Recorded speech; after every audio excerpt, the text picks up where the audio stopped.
come hang out with Nick and I. I'll let Nick do most of the talking because I talked so much earlier. So I don't have anybody. But yeah, I saw Jeremy's clip in Lancaster. That's where he lives? That's where Jeremy's from. Okay. Like I've known Jeremy for like 10 years. He was riding scooters when I met him, and then we all kind of got him into BMX in like 2013, and then he just got really good really fast. Like when I tried doing 540 flares, it was because Jeremy learned how to 540 flare in the first like 3 months that he was riding BMX, because he could do it on a scooter. And yeah, then he moved to Havasu, but his parents still live here, and his sister and stuff. So he's been coming back. He was here last weekend, and then he was here this weekend. So I went and hung out with him at the skate park. I didn't ride, but I went and shot some photos with him, and good to see him. Usually Some only photos run into him for at like, Monster to rip off of you. I usually just only see him at like random events sometimes, but he's been coming back every now and then. So I was like, I should start hitting him up. That's dope. Like we used to hang out all the time. On your screen there, can you see the live chat and stuff? Yeah. Through Wave, or are you on the YouTube? No, I can see it in Wave. Oh, you couldn't see it in Melon, right? No, I could see it, but the same thing here. I'm not allowed to chat. Oh, and you can't show and hide messages. Let's see, live chat. I have live chat and guest chat, so I can talk to you in Wave. So like, oh yeah, I see that. Yeah. Oh, so no one could see this, so I could be like, these idiots. You could be like, shut up, don't say that. yeah. I'd be like, avert. Dude, I go off the handle sometimes, and then like I watch my stuff, and I'm all, I probably shouldn't have said that. No filter. Too late now. Hey, that's what I said in that book, though. You gotta make opinions. Having no opinion creates no followers. Right. Our BMX commented on one of my videos. Yeah, no, I can see the live chat, but I can't comment. Wait, maybe I can. No, so, hi there. No. No? I wonder if there's a way. I click auto scroll though, so I can do it. Yeah, I don't know why I can't chat, but yeah, it tells me like it shows their chat, and then it says like the YouTube symbol. So if they were chatting on Facebook, it would probably. Oh yeah. Oh, true. Man, we got Jared. What's up, Jared? Jared's been bugging us to do these again, and Nick said, "Look, we have to do this because I miss seeing Jared in the chat," and so we decided to do it. David, we got David came from my stream. Snow, just that channel. David, who said to eat the tacos? Because somebody said eat 10 tacos, so I went to Taco Bell and got 10 tacos, but it was actually 12 tacos. Because it's cheaper. It was like $20. So tacos aren't that. I thought tacos were a lot cheaper. It used to be like 12 for 10. It used to be you get the 12 taco pack for 16. $10. Yeah, dude, it's ridiculous. Like Taco Bell, like, dude, in California, the Mexican pizza meal that used to be like $8.49 or something is like $11. Like, it's ridiculous. Like now, that's why though. Honestly, it's good because now I don't really bother going to fast food ever because Chipotle is less expensive than Taco Bell. Like me and Taylor will each get a salad at Chipotle or Rubio's and spend, $20 for the two of us, but it'd be $20 at Taco Bell for the two of us. I will say though, Taco Bell breakfast is very cheap. Good value. You can get like a big egg burrito, a coffee, some hash browns, the little things for like $5. The breakfast is clutch. Yeah, that's what McDonald's we got in Phoenix a couple times. We stopped at Taco Bell in Phoenix a few times, and it's like, fills you up, pretty affordable. So I think this is Taco 5, but we'll see if I get all Johnson, 10. You guys are more entertaining on bikes, just saying. Well, you can leave. So, where's David Johnson? I don't know. What's up, David Johnson?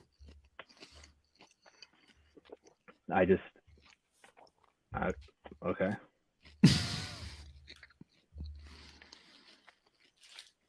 I'm pretty entertaining on a bike, I won't lie. I crash a lot. That's entertaining. I'm just having some lunch. Oh, dude, David Johnson, tacos at Jack in the Box. Those Awful. dollar, those no, dude, two for a I dollar, hate something two them. for a dollar. I love those things, dude. They're like the worst thing ever. They're absolute garbage, but they're so good. See, I I think they're love too them. spicy. They're cheap. What? So spicy though. Yeah, I can't even handle it. Jared doesn't like them either. I don't know what it is. I don't eat them a lot, but it's like randomly I'll leave Woodward session, Hmm. or in the past I would leave a Woodward session, and then it'd be like 11 o'clock at night, and I'm like, dude, Jack in the Box is open. There's tacos.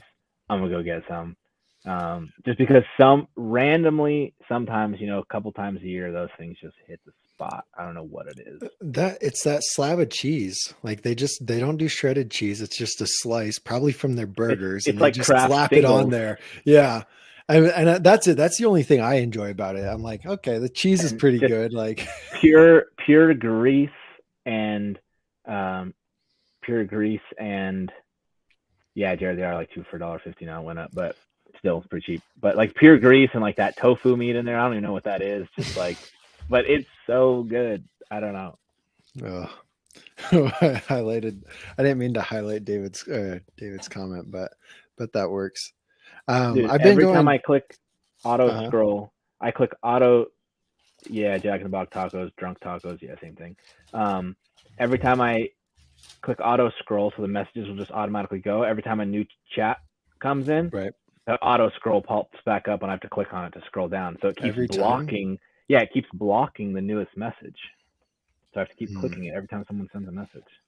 Um, Chicken strips from Jack in the Box. That's been my thing. Like if it's 2 o'clock, I'm editing or whatever. I'm like, you know what? I'm just gonna drive over there, get some chicken strips, and nothing at Jack in the Box is really. I had a buttery jack. Buttery jack's good, but I don't know, man. It's like it's late, Oh, so you just want some food, and that's it. so I was actually very impressed because, with the exception of Jack in the Box tacos, I've really never eaten Jack in the Box. Like I've never really Mm-hmm. gotten anything. And we stopped at Jack in the Box on the way to Havasu, and we were towing the boat and stuff. So I didn't know. Like Jake was like, "Oh, um, like let's just grab this Jack in the Box. It's on the way to the freeway, and we can park the boat." So we just went Right. there real quick, and me and Taylor each got like these like deluxe like crispy chicken sandwiches things. Mm-hmm. Dude, I was super impressed. Like it was like almost Chick-fil-A level. Like it was like super thick white meat chicken. Like I was actually like, wow, this is like a high quality chicken sandwich. Like it was really good. I was impressed. I was very Really, impressed. Yeah. from Jack in the Box, high From quality and Jack in the Jack in the Box. Box in the same sentence. Yeah, like I thought, I mean, it's not like something you get at a restaurant, but Right. like Right. you have like a McDonald's chicken sandwich and then you have a Chick-fil-A chicken sandwich, and Jack in the Mm-hmm. Box was 90% towards Chick-fil-A, not Wow. not McDonald's. Yeah, I was like, dude, this is crazy. I'm impressed. Like I was like, I could eat this again. I would get this. David cooks his own with ground turkey. If I could cook, actually, dishes. I think dishes are the biggest reason I don't cook very much. It's just a pain to do the dishes afterwards. But sounds So pretty good, David. cooking for me, um, Hmm. Taylor Taylor has been getting really good at food prepping, um, Right. and so like I want I want good meals. Like I want to eat healthy meals and good meals, but I don't want it to take longer than 5 minutes to prep. Like I don't like spending an hour of my day prepping and cooking food to eat it. Like to me, eating is something that I feel like I just need to do. It's not something that I'm like, oh, I can't wait to like cook some fancy food and like enjoy this food. Like I would eat the same thing every day if it was just prepped and ready for me at dinner. Like I just want, like I could eat just like chicken with lemon pepper and white rice and Hmm. asparagus. Like I could just eat that every day. So like we'll just like make a bunch of chicken. So it's just kind of like ready to go for the week. Do chicken salads at lunch and stuff. And like I want to be able to like be working or be doing something, stop, eat real quick, be done. Like Yeah. I'm It's just like it's it's a one of fuel. those things I'm just trying to, yeah, You just trying to don't go.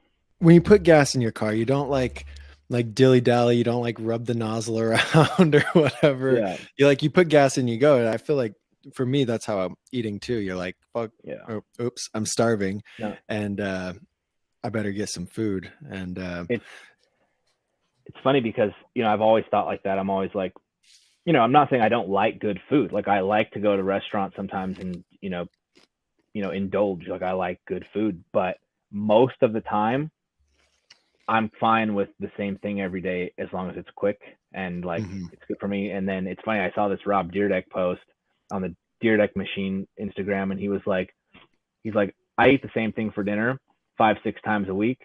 It's automated, and he's like, it's delivered to my house at the same time every day.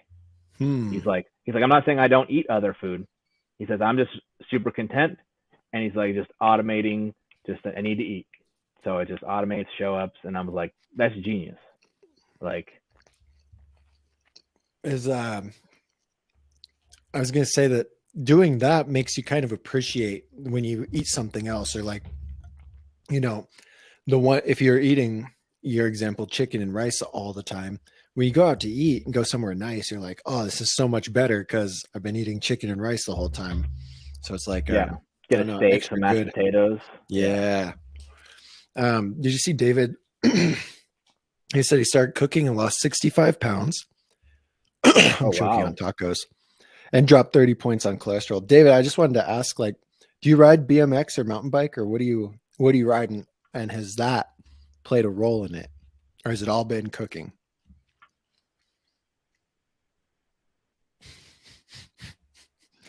Ray says that asparagus emptying the tank smells bad. Um, Instantly. Is that instantly. not weird, Ray? Like you you could eat like even like the slightest bite of asparagus. The next time you pee, you're like, Oh, oh, there it is. Nick's gone. He's still. What It's happened? like I can almost hear him. He's still here with us. Can you hear me? Um, yeah, I can hear you. I just can't see you. So don't say What any on bad words. what But on planet Earth? I was gonna say on the asparagus thing, the the We the People team manager posted something on Instagram about asparagus, or no, it was like pickled beets, I think. And I had literally just that day saw pickled asparagus at Walmart. So I took a picture of it and like replied to his story. I was like, bro, check this out. He's like, you're going to smell bad for like weeks with that. And he was right. It did. Pickled asparagus, I think, is worse than actual asparagus in terms of your pee smell, but it was I don't think good. I don't know.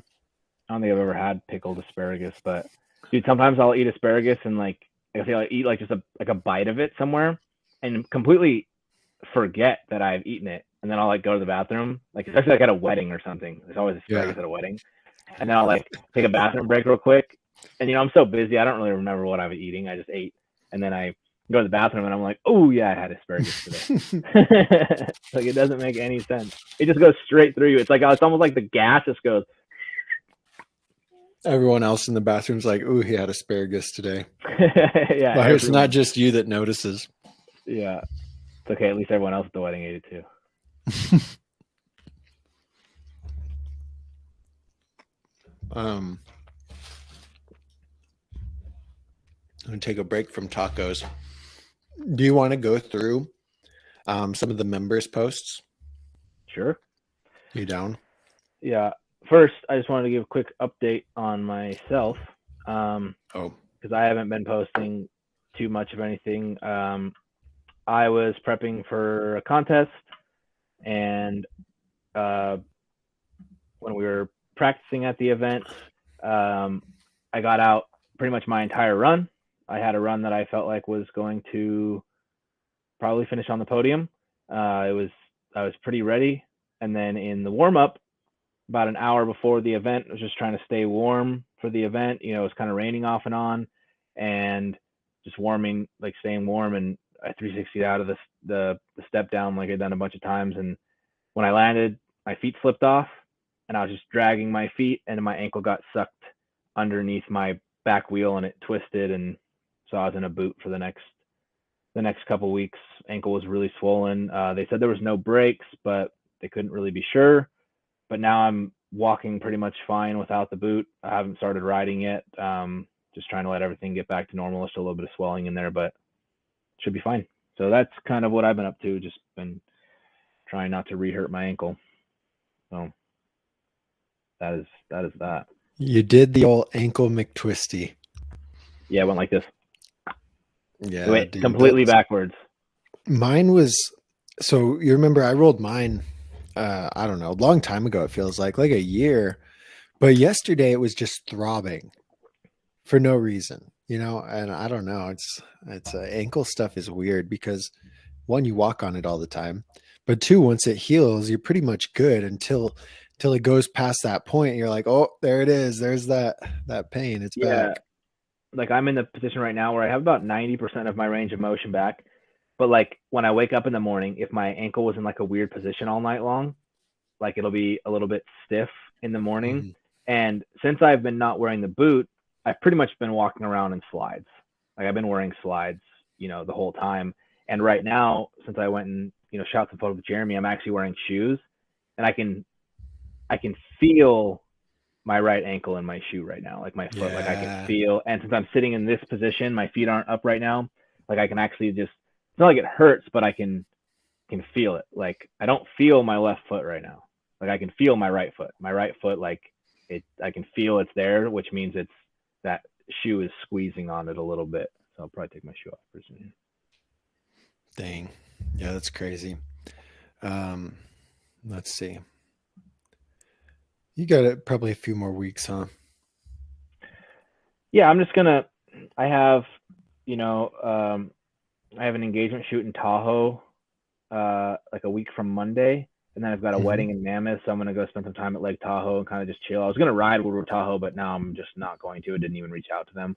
I'm just gonna spend some time at Lake Tahoe in Mammoth, do the wedding, and then when I come back, try to get like probably a day or two of riding between like July or June 25th and July 2nd, because then from there we're going on July 3rd, we're going to head up to Woodward Park City and then be there for July 4th, 5th, and then go to Jackson Hole, ride that bike park. And then I'm going to go to New Hampshire and coach for a couple weeks. So I just want to be ready for that. Like I don't want to go into a month of downhill bike riding with an ankle that's giving me issues every day, Right. Because if I start riding right now, I'm going to be fighting it until then. So I'd rather just, I've been doing some like light calf stuff, trying to get the ankle flexion back. And, because still, if I like get out of the van wrong or like step funny, I could be like, oh, that was not good, and I'm not trying to, like, if I case a jump right now, it would be very bad. Yeah. It just re-hurts. Like all the time you took off was essentially for nothing. If you get reawake the injury. I don't know. Yeah. Just that channel left to go ride. Sad. Tyler in Facebook. Oh, Tyler Smith is here on Facebook with Dale. Tell Dale. Oh, wait. Hi, Tyler. Hi, Dale. I miss Dale. Hey, Dale was at the contest with me. Dale was at West Virginia. Yeah. Dude, Dale's been all over the world. He was doing on the last jump. He was doing a foot plant 3. He was going like twice as fast as everybody else into this last jump, just cranking at it. And then he would just do the most aggressive foot plant 360, and it was like super dipped, and it was sick. Like it was probably one of the coolest things that happened at that event. Dale has always been a good rider, but I don't know. It seems like recently he's really kind of stepped up. And I see him ride that contest. I thought was crazy. Elevation and write the alphabet. Yeah. That's actually good. Yeah, because it's that rotation, like this way and this way. I feel like all my range of motion is pretty much back. It's when I start to go around like this is when I start to feel that it's stiff. Like it doesn't want to point inwards as much as it should, and it doesn't point outwards as much as it should. But that's, I think, just because there's still a little bit of swelling in there, squeezing on it. Look, I'm gonna pull up Dale's run on there. You ready? Let's see. Ooh, how do we? We should have this foot plant 3 in here. You think this is his third and final run? Oh yeah, he'll have it. Yeah.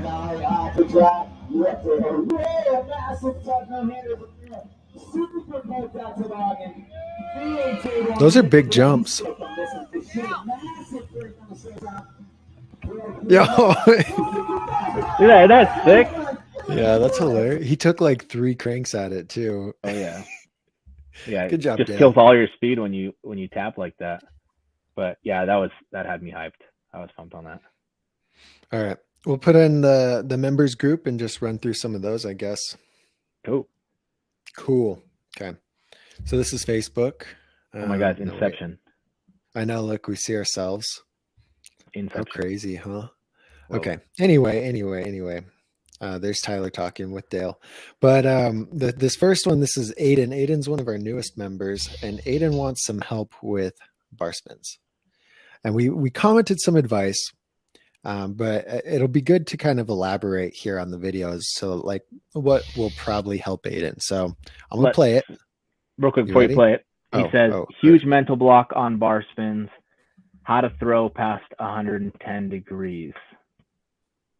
So basically, he's asking basically how to commit to actually getting the bar spin all the way around instead of just doing like an X up and bringing it back.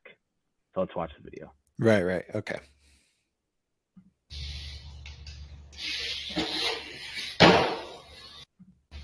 I'll watch it a few. I'm gonna pause it throughout. Okay. Here we go. So that's pretty good form, and looks good. His hand wrong position, and it's crazy. He got his hand back on like the second his tires hit the ground. But you want to go first, Nick? What do you see? Yeah. So the first thing I would say is when you're starting to learn hot bar spins, you want to be literally moving just fast enough to where you don't fall over when you go to bunny hop. Because when you're learning bar spins, it's very, very rare that you're just going to do it perfect first go. And so the less momentum you have when you land forwards, the better. So that way, say you do a hot bar spin and it only gets 3/4 of the way, you just come straight down, you put your hands on top of the bars, then you put your foot down.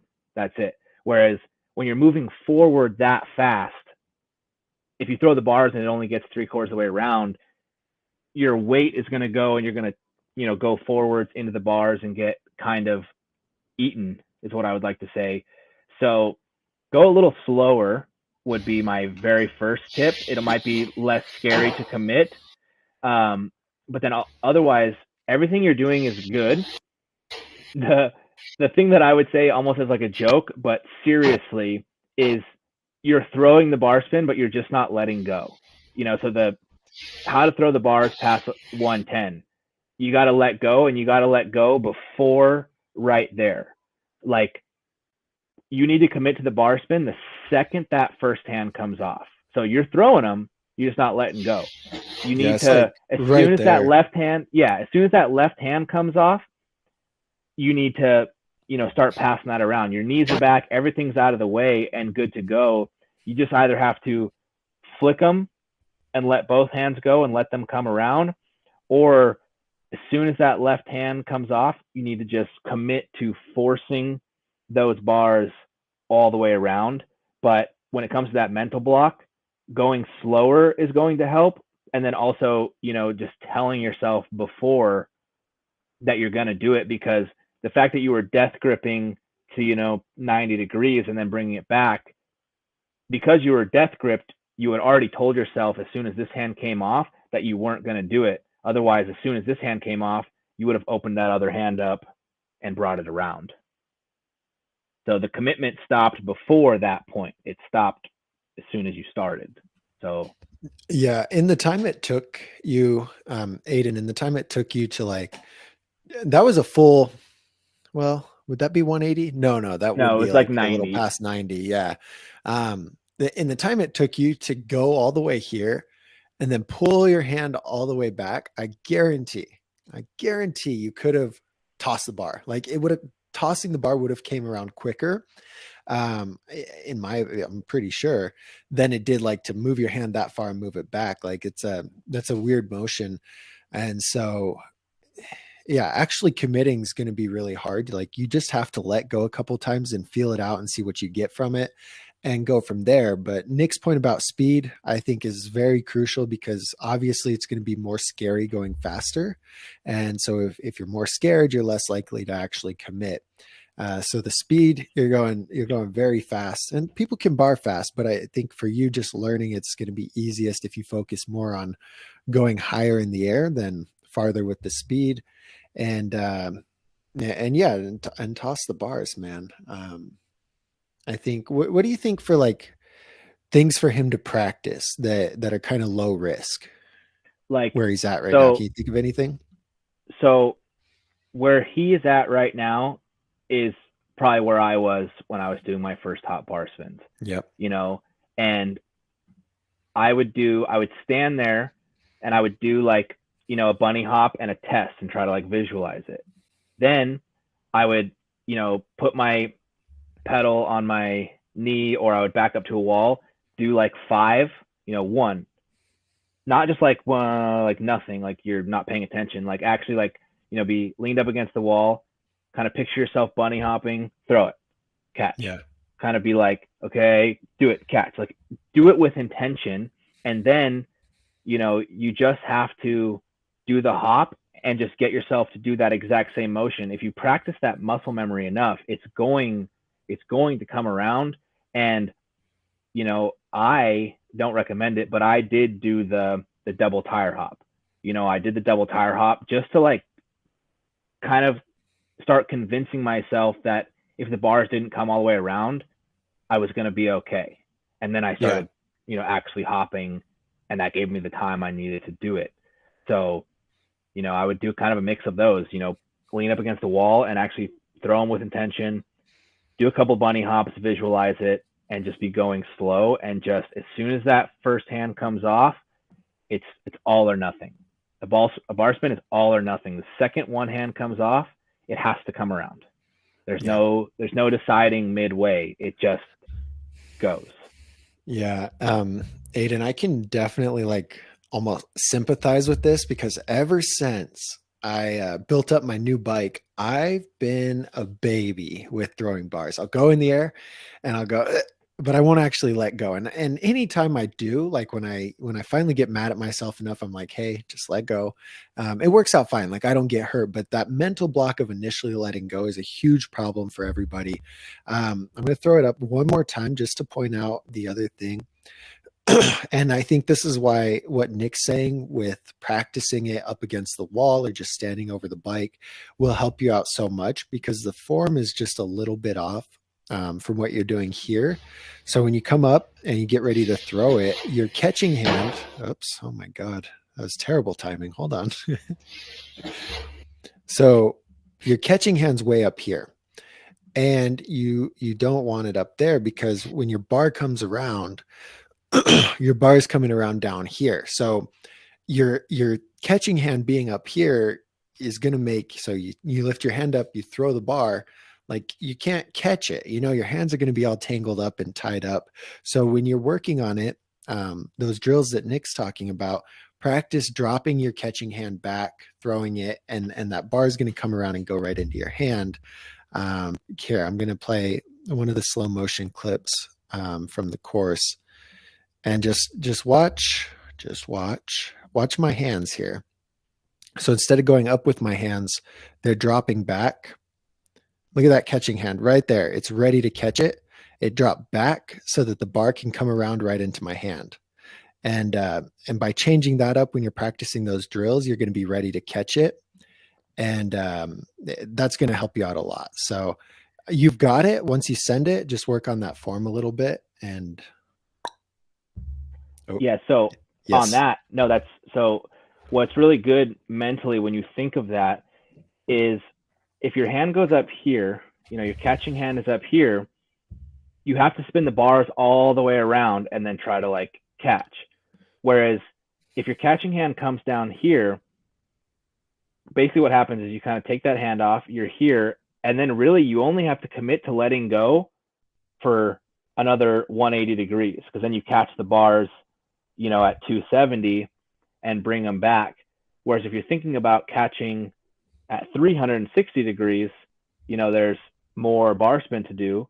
Whereas if you bring it down here, you can catch, while the bars are still sideways and bring them back. So you're actually doing less bar spin that way. Like you're letting go for less long time. And if you were to throw it, you would let go here. It would do a half a bar spin. You'd catch it here, and then you bring it back to straight. So it would be like, I just think that's a huge beneficial thing, catching it early. Like you see a lot of guys do switch bar spins.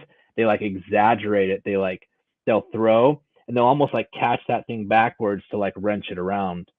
So yeah, I was catch like, early. me. That's what I do when I do switch. I can't switch otherwise. Like I throw it and I pretty much cross my arms so that I'm right here at like 270, and I'm all, yep, that was a bar spin. We got Bobby and we got Chuck in the members group right now, chatting, hanging out.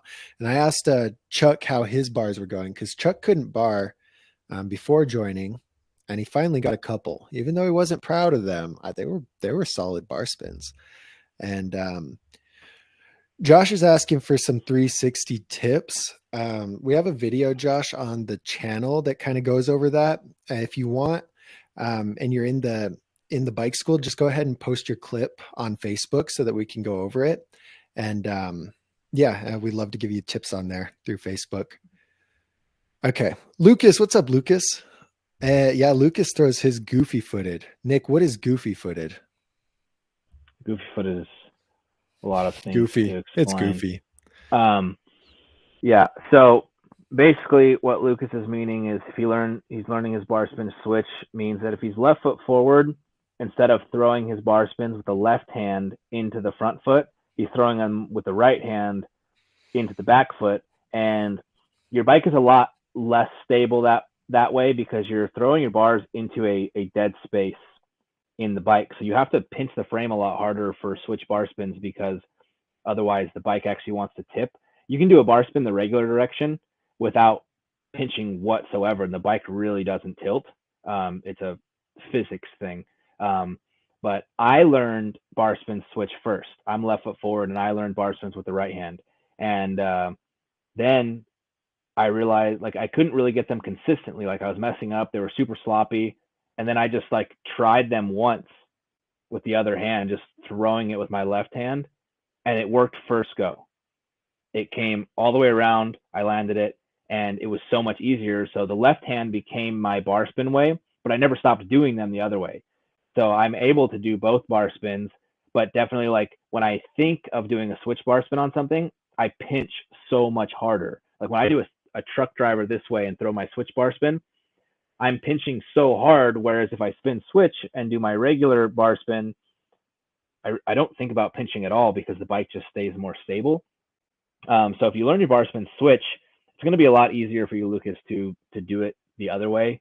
And then, just keep doing them both ways. Like if you've already learned it the hard way, just stay on it. That way you have them both ways, because I'll do bar spins different directions on certain features just because it feels more comfortable depending on, what I'm doing. I actually usually flip bar spin with the switch.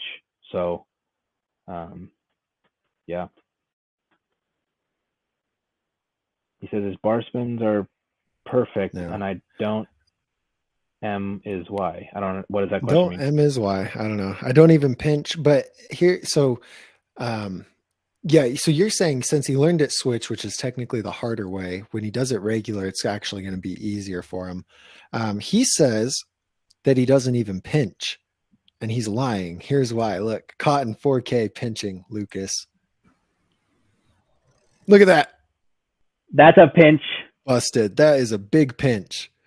So just your knees coming together essentially keeps the frame from tilting. Like for all of you guys watching, this is a crucial part of the bar, because if your knees aren't pinched together like that, your frame's going to dip down. And where Lucas is throwing into his, into his back foot. Yeah. So he's doing the exact way I learned. Left foot forward. Yeah. Left foot forward. And so here's the thing about pinching. Pinching sometimes means actually like physically pinching the seat with your knees. And sometimes for some people, that's not. Like a lot of BMX guys don't run their seat high enough to physically pinch it. But the fact of putting your knees together, like, so pinching is basically keeping the frame straight up and down. Like Yeah. you can pinch the seat. If the seat is right there, you're physically going to pinch the seat with your knees because it's right there. But now if your seat is too low, putting your knees together is going to push the rest of your legs like this, giving that frame no ability to move side to side. And that's pretty much the same exact thing, because that's the whole point of pinching, is to stop the bike from tilting like this.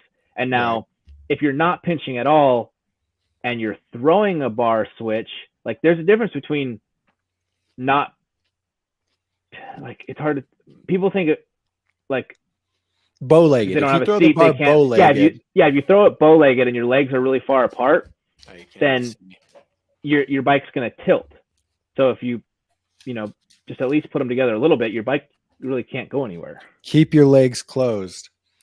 Miles was he from Highland, Nick? Yeah, he was one of my students at Highland. Miles is a beast. He rides a dirt shredder. jumper, absolute shredder. I don't know how old he is. Really good on an enduro bike, like can ride all the big drops and jumps and stuff. Very good on an enduro bike. This was his post in the members only group, and he's asking for tips on the T-Bog. So we're going to kind of break it down for him. I think a T-Bog on here is just slightly different than a BMX, just because the wheels are so much bigger. Like you can't dip it as much, right? Yeah. Okay. Here we go.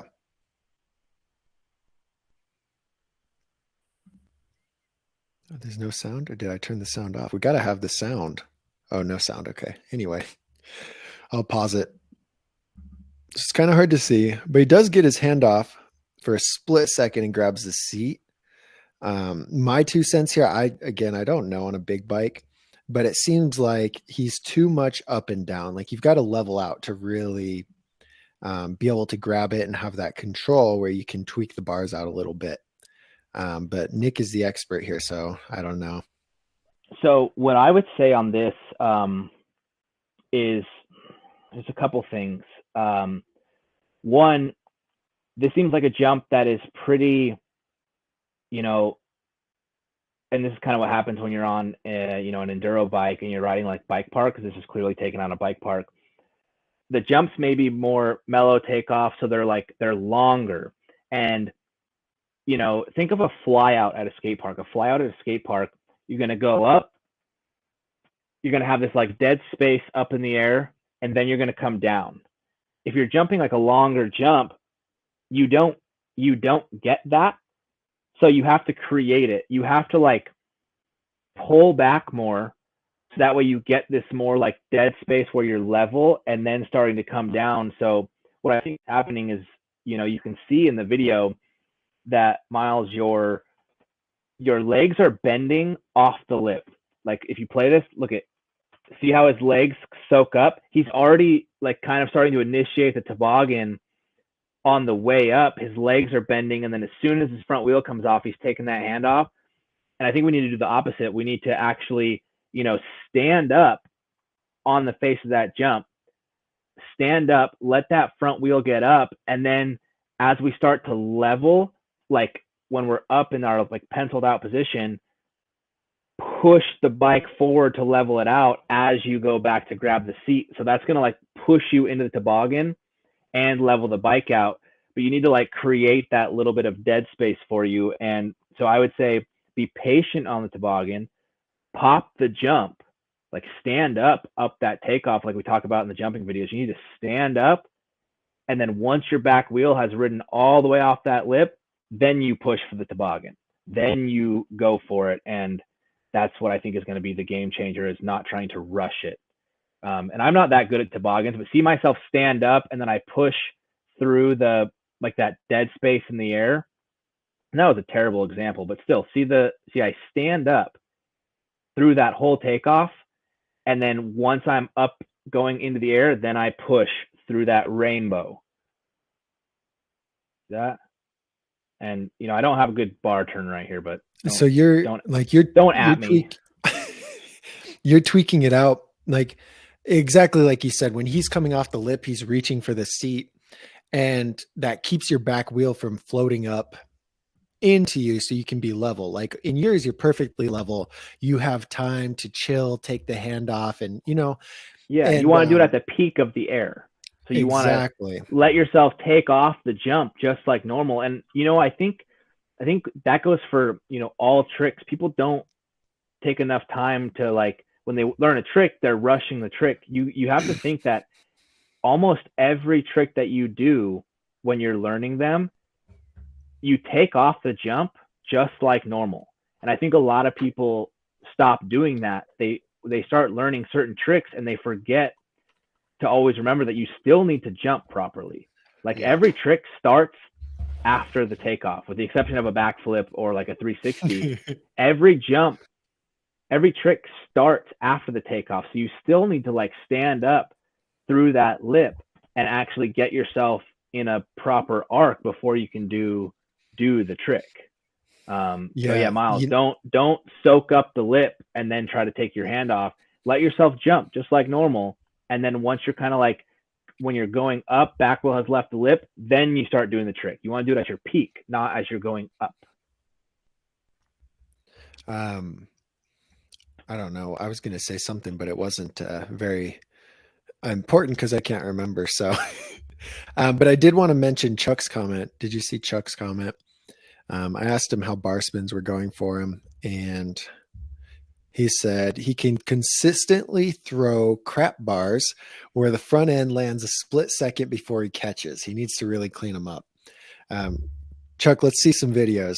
That's good though. I mean, you're getting the bars around it. That's a lot of people's dream. Oh, what I was going to say on Miles' thing real quick is like when I was going through some of the videos yesterday, a lot of people really resonate with the videos on the channel that talk about say the tricks to do before a tail whip or the tricks to do before a bar spin, because just like Nick's saying, a lot of people focus too much on the actual trick and not the fundamentals that come together to make that trick happen. And so if you're too worried about doing the toboggan, taking your hands off, and you forget how to actually get the airtime for it or how to get in the air to trick a jump, um, you're going to be, it's like fighting an uphill battle. You can still do it. You can still learn it, just like learning bar spins before you really can bunny hop. Like you could kind of do a double tire hop bar, but it's going to give you a block. Like it's going to be harder to progress past that. So always make sure you're going back to the fundamentals, the basics, and strengthening those if you're having trouble with a trick, because you're going to find that when you take a step back, work on those core parts of the trick, that trick's going to just click for you and you're going to be like, wow, that was so easy. But yeah, that's what I was going to say that I forgot. Yeah, obviously, once we get into more advanced air tricks and stuff, a lot of the trick, happens in the air. Like, if someone's working on a Superman, it's stuff that's in the air that's going to affect them. But in some of these more entry level tricks, and the reason I call a bar spin an entry level trick is because it's a scary trick, but it's a trick that people can learn very early on, because it doesn't take that much overall bike skill to learn a bar spin. I'm not that good at bar spins. I'm not saying that like anyone who like can't do a bar spin right now, I'm not saying you have bad bike skills. I'm just saying there are people out there who don't have good bike skills that can bar spin very well. Right. And so I'm just kind of saying, that's why I'm saying it's like an entry level trick. Most people are going to try to learn a bar spin or a tail whip before they can do Supermans, no foot cans, all that kind of stuff. But where I'm getting at is 90% of the people who ask me for tips on bar spins, tail whips, 360s, everything like that, it generally, their problem with the trick is almost always in like the takeoff or the initiation. I can't even actually give them tips necessarily for what they're doing wrong in the air, because we have to fix how they're coming off the ramp first. Or like, Right. with Aiden's bar spin, the first thing like we have to address is you got to go slower. We need to go slower and just do the hop. That's before the trick even ever happens. Mm-hmm. And so a lot of times the trick itself isn't even your problem. A lot of times it's getting there. Like Everything a lot of people, else. a lot of people learning tail whips. Yeah, we can tell them all day you need to keep the bike under you, but if you're not jumping properly, you won't ever get the bike under you. So it all, it all comes down to it. You can't stretch a Superman unless you pop straight up off the lip and you're standing straight up when you go to initiate it. It's never going to work otherwise.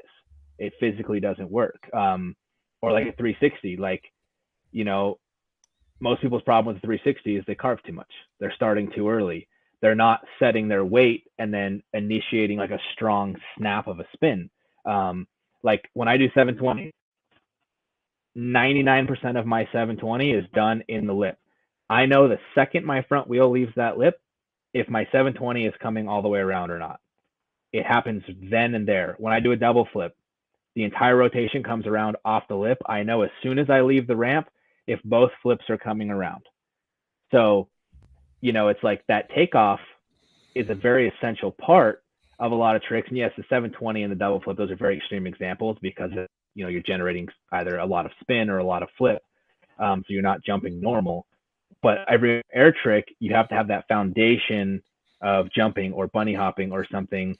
And you got to just make sure you actually try to do it. Because you may be able to jump perfect, but all of a sudden you'll try a trick and you just forget everything that you know about jumping and you change it. You can't do that.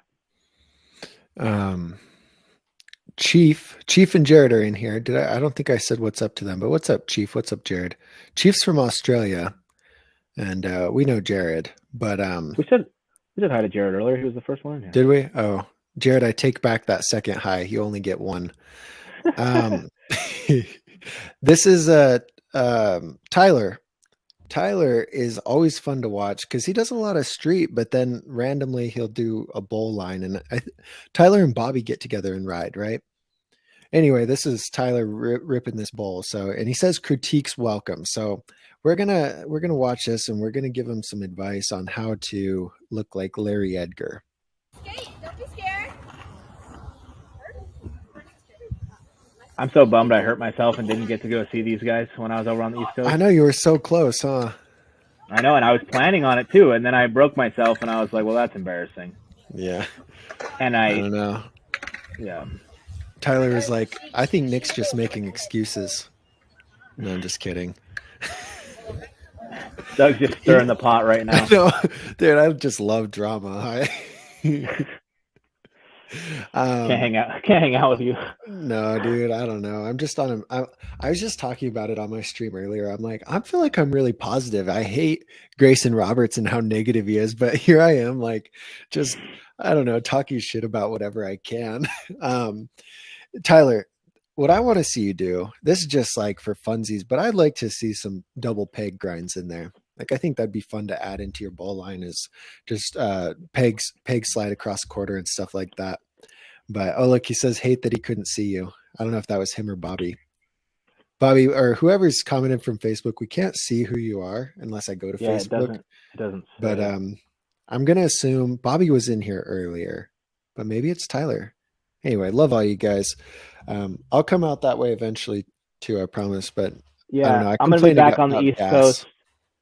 I'm going to be leaving New Hampshire on like August 7th or 8th. And then I might get like 4 days in the like Richmond area. So if we can, maybe we can all plan to meet up in Richmond before I head back. I have a wedding in California on the 20th. So I really got to get back. But even if I'm just there for 2 days, I'd love to, plan to meet up with you guys for sure.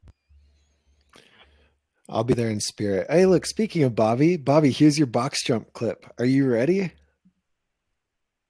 This was good. I remember seeing this when he posted it.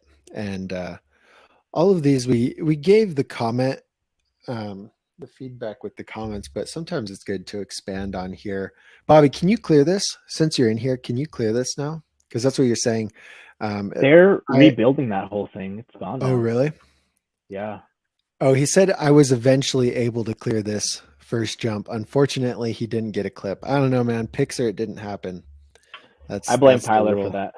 I blame Tyler's probably had it on front-facing camera. He's all recording Bobby, but it's his face. Okay, here we go. Damn, epic music. So this is really good because I feel like earlier he had posted an attempt, or same with Tyler too, where it was like they weren't doing the right like jumping form. But then if you watch how his shoulder or how his chest comes up off the lip and kind of carries him through it, and then he sucks back up to get over the landing, like that form's just about perfect. I think for me, just a little harder pop initially, and you would have it. Yeah, I think the thing about this jump is yes, there's like this this very solid technique needed for jumping, and you can see the legs start to bend off the top of the lip, which in most cases you'd be like, no, you need to ride it all the way up. But if you look at how small that rolling is, and I've never ridden here, but it looks like speed is probably not quite right. Yes, like you're probably working as hard as you can to get the speed for that. So the fact that he is standing up through that transition and then bending just a little bit, so that way his bending just a little bit to get a little bit more distance, like he's honestly doing perfect. The only thing is, pumping more through that transition on the roll-in instead of standing up early. Like you can see he kind of pumps a little early. Like here you're saying? Yeah, he's standing up like your mouse to the right. He's standing up like after that square sheet of ply in the middle. Yeah. See that? Mm-hmm. Like you need to like stay tucked down that roll-in, and as your front wheel approaches the bottom, start to stand up real hard through it to get as much speed as possible for that jump. Because honestly, it doesn't seem like a jumping technique problem. It seems like a speed issue at that point. Yeah. Just getting that pump timing down. That's why pump track so good, and bowls are so good, because you start learning to pump through the entire berm, pump through transitions, because your pump being off is the difference between making it or not making it. That's why some guys can ride a set of dirt jumps and they're like, yeah, speed works perfect. And then someone else gets on the same set of dirt jumps and they're casing every jump. It's because they're not pumping correctly. Yeah. Nick, you're gone. I don't know. I can't see you. I can hear you. I can't see you. I'm still here on my screen. Oh, can you guys see Nick ? Or can you not see me? I don't know.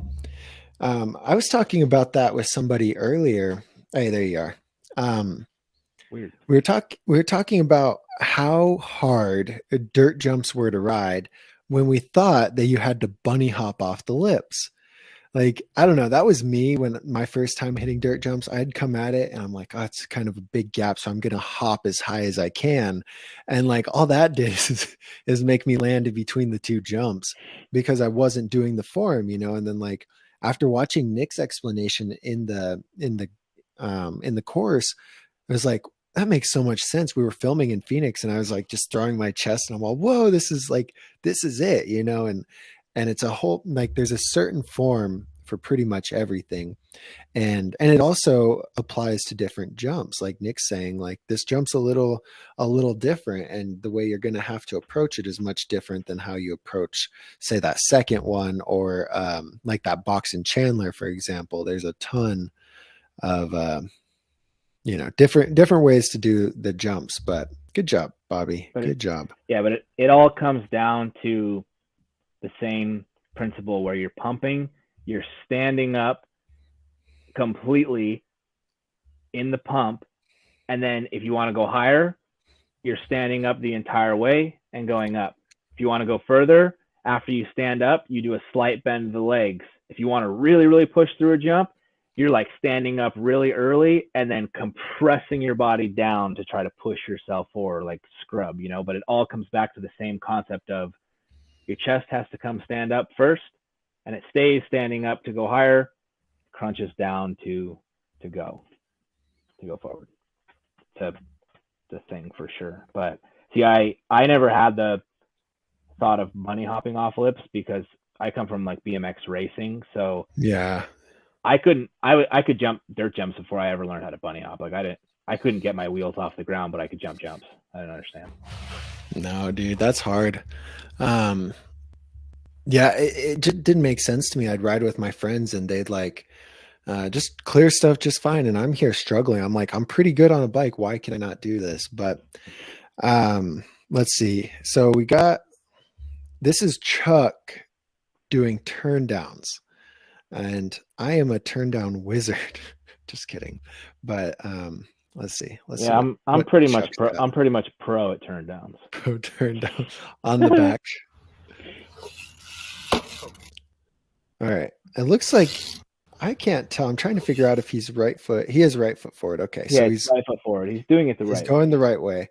I told somebody on a Facebook group, he's all, I can't wait to really click these turn downs. And I'm like, I hate to tell you, but you're going the wrong way. You'll never be able to click these turn downs. And I mean, of course it's possible. It's just going to be a lot harder. And I was like, try and go the other way. He's like, oh, okay, thank you. You know? So that's always the first thing I look for. And Chuck's going the right way. This is such a complex trick. And honestly, like Nick saying bars are easy. I learned bars and whips and everything else before turn downs. I could never figure out turn downs. It took way too long. And what I'm going to say here, Chuck, if you're still here or if you're rewatching this, you've got to whip the bike out.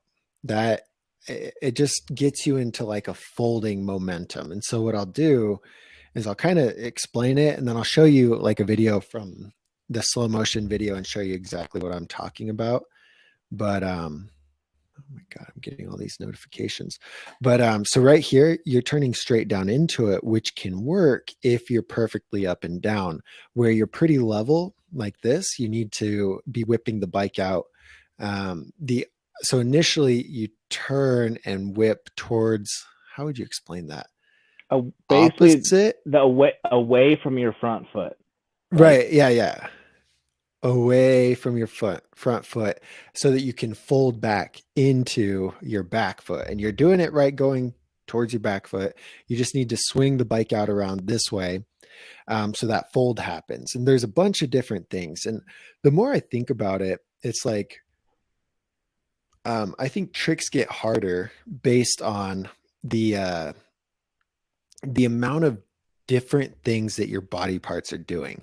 So like with a bar spin, you're really just taking one hand off, throwing, catching with that hand. With a turn down, you're pulling your bike one way, you're pushing your legs out another way, you're pulling in with one arm, you're pushing out with another arm. Like there's 45 different things going on.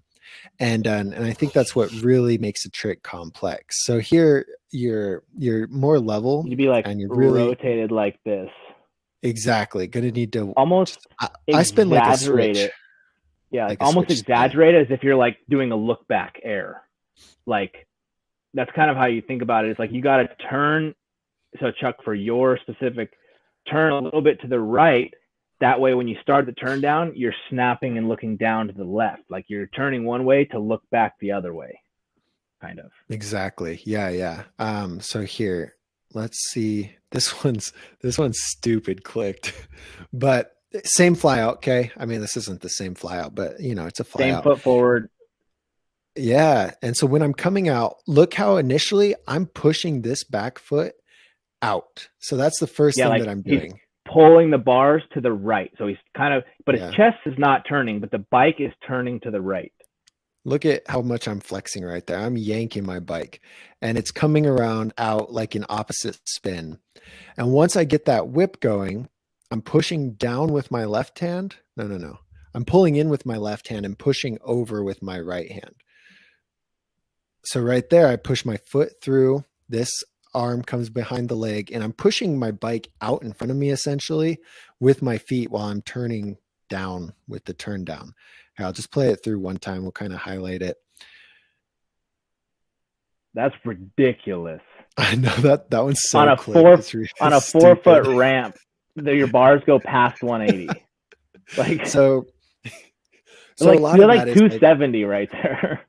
Yeah. Well, and earlier Nick said you're almost doing like a look back, and that's how I had to learn them. I came out of a quarter and I did a switch spin 90 degrees and folded back into my bike. And so that helped me get it coming straight out. So kick your feet out, pull the bars around, and it's a tough Like one, man. There's a lot of your bars are at coordination. like 270 and your bike is backwards. That's a very Let's see. exaggerated turn down, but it's a perfect, yeah, those things are at 270 right now. Look at It's the a very focus. exaggerated turn down, but it's like the best example of what is actually happening. Like your bike has gone so steep that it's now actually like, instead of he's pulling out, going like this, and then the bike is scooping like this to unfold down. Like I don't do turn downs. I don't think They're fun. I don't think I couldn't learn them, but I haven't actually like tried to progress on a BMX bike in 8 years. Where you go towards your other foot, right? No, I do it correctly. I'm left foot You do forward. it the right way? Oh, okay, Yeah. okay. I do it just the complete opposite way that you do. I'm left foot forward, so I go this way, Got whereas you go this way. No, I do it the I right think way. my I can height unturn definitely down. helps. My height definitely helps. I think just because it's easier to exaggerate it through on a little bike, but yeah, Chuck, try it. Mostly try it kicking it out a little bit and start to work on it that way. I think that'll be the first step towards really being able to get it. And yeah. So David says this is good thank you, David. I'm glad. Are we a little more entertaining? But no, yeah, we're kind of just nerdy. We're just nerds about bikes. But yeah, I mean, it's really cool to think about like why things actually work, and we're trying to get people to start realizing that yeah, for some people it just might come kind of naturally, but for most people that are really good, they figured out how to really break down what's actually happening so that they can be their own coach. That's what we're trying to do, is really like teach people. Yes, like we can teach you how to do a trick, but it's really like, how do we start figuring out what's wrong in our own riding so that we can progress? Like every trick that I've ever learned has been by watching somebody else do it, slowing it down, and then kind of seeing what I'm doing, and then trying to like basically say if I'm learning cork 7, like I'm looking at my body motion in the air, and then I'm looking at one that maybe was a little bit closer in the foam pit, and I'm like, okay, what was the difference? What made this one stay on the correct axis and this one didn't? And then you can see like, oh, well, look at the timing of the hip, or look at how far this hip goes, or like how much I was standing up. Like, you can really start to figure out what works and give yourself things to focus on to actually make those tricks come through. And then you work it till it becomes muscle memory. We're not just out here like, oh, to do bar spin, you throw the bars and it comes around. Right. Like that is what happens, but why does it actually work? It works because once we get the bike level, when our legs are together, it's holding the bike level. Then our bars are actually free to just move around because we're in a dead space. They're not going to go down. They're not going to go up. The bike's not going to tip over, and it's actually just going to work.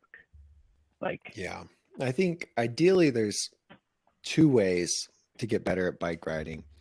You can just send it and hope for the best, or you can really actually be smart about it and think about what's going on so that your time learning about the most efficient. Yeah, exactly. Like you can send yourself, like the old way of progressing, I feel like, is people would just send stuff, and that's cool. It's really fun to watch. It's probably not fun to do, but it's fun to watch. You're like, oh my God, that guy just tried a 3 down a 12 set. But so there's 2 different ways. And ultimately, I guess if our members are able to understand how to break it down and how to master any trick, and like we just help them with the tools, they can help people at the skate park. Like ultimately, once you understand how to progress, like you can help other people progress, and ultimately that's going to do so much good for the sport. But it's so cool watching you guys progress. Like I love going through these videos and just looking at Tyler's bull riding. I remember videos months ago where he's improved like 10 times on that, so that's great. David, where are you? Wait. David, where are you at in Texas? Real quick. And then, yeah, I was going to go to Jared's next. What's an unturned down?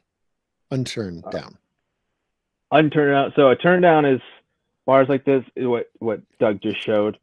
An unturned down, instead of going like this, you're bringing the bars in like this.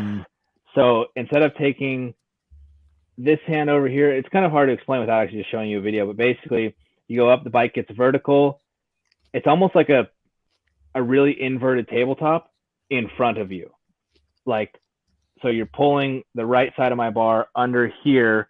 My leg is in between the seat, and then the bike is perpendicular to me right here, and the front wheel is up against my shoulder. It's like they also call it a shoulder buzzer. It's like, do you know Max Fredrickson? yeah, he does it on everything. Here, You're friends with him, right? not really. Oh, I have it on here, but it's a 10-minute video. We don't want to watch it. Is that Cardiff?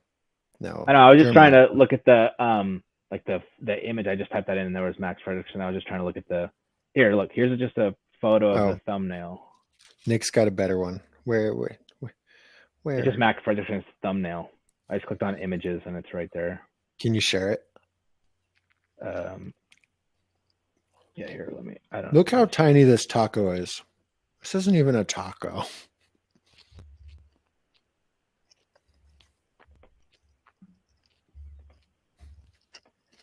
So it's this right here.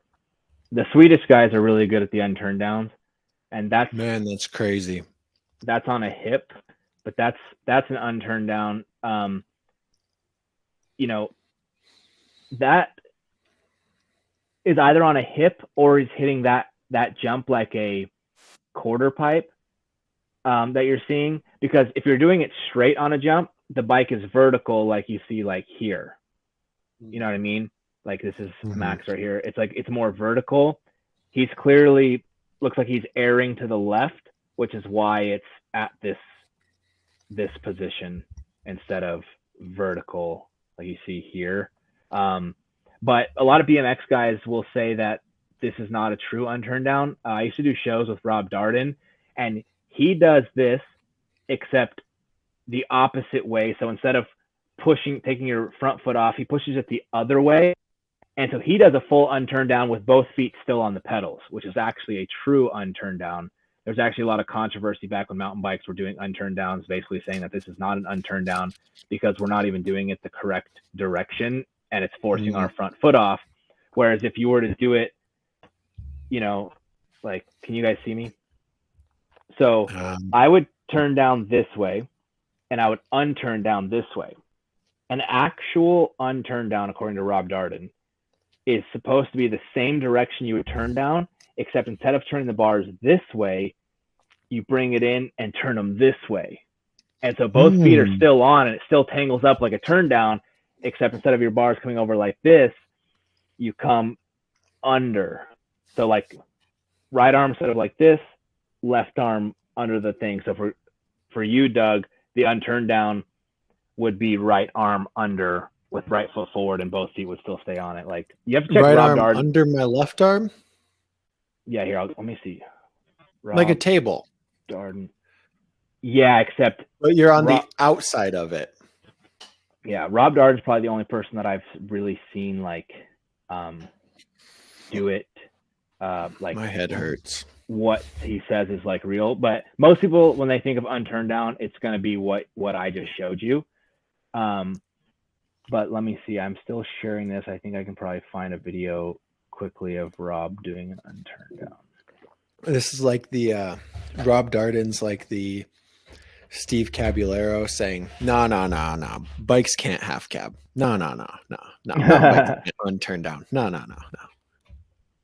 Okay, look, this is an unturned down.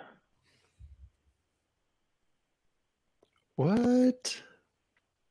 So see, look at that. So look, it looks like he's about to snap into a turn down, except instead of pulling that left arm or that right arm down, look at that. So he's like in an unturned down, but both feet are on because he's doing it the opposite way that I just explained to you. He's also left foot forward. Legged. And on mountain bikes, we would pull in the other way. So look, he's like about to set up for a turn down, but then brings in the other hand instead. Weird. See that?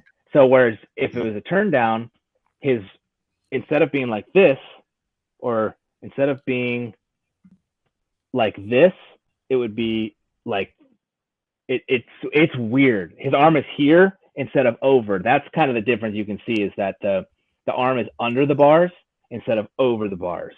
Like I wish that one was in slow motion so you could see it better, but it's wild, and both feet stay on. It's pretty wild thing, but he's definitely very good at that trick, and he's one of the only ones, like I said, that I think still do it that way. I tried it on like a vert wall one time. Got such good style. But they like that's an unturned down feet, right there, like that photo. My feet came off, and that's kind of spooky. I don't know how he keeps his feet on when he's doing that. Let's see, is this one in slow motion? Let's see. Is that Nyquist's ramps? Yeah, him and Nyquist like best friends. Let's see if we have. Like I did shows with Rob for 2 years. Dude, that was it right there. Is Nyquist? Yeah, they're like best friends. Rob is one of the coolest dudes ever. Such a good bike rider. But yeah, unturned downs, man. Mountain bikes do them with taking their foot off. BMX, it's not supposed to be done that way. Oh, I don't know. That'll be a fun one to learn one day. Cool. All right, we're at an hour-ish. You guys got any questions? Okay. No, a big shout out to everyone who came in, hung out with us. This one was fun. And you guys, if you're in the group and you want the feedback on your tricks, like throw your stuff in there. We love seeing the progression. We love helping you guys progress. So, yeah. Like, yeah, guys, thanks for coming out. You got anything else, Nick? No, we'll do this again soon.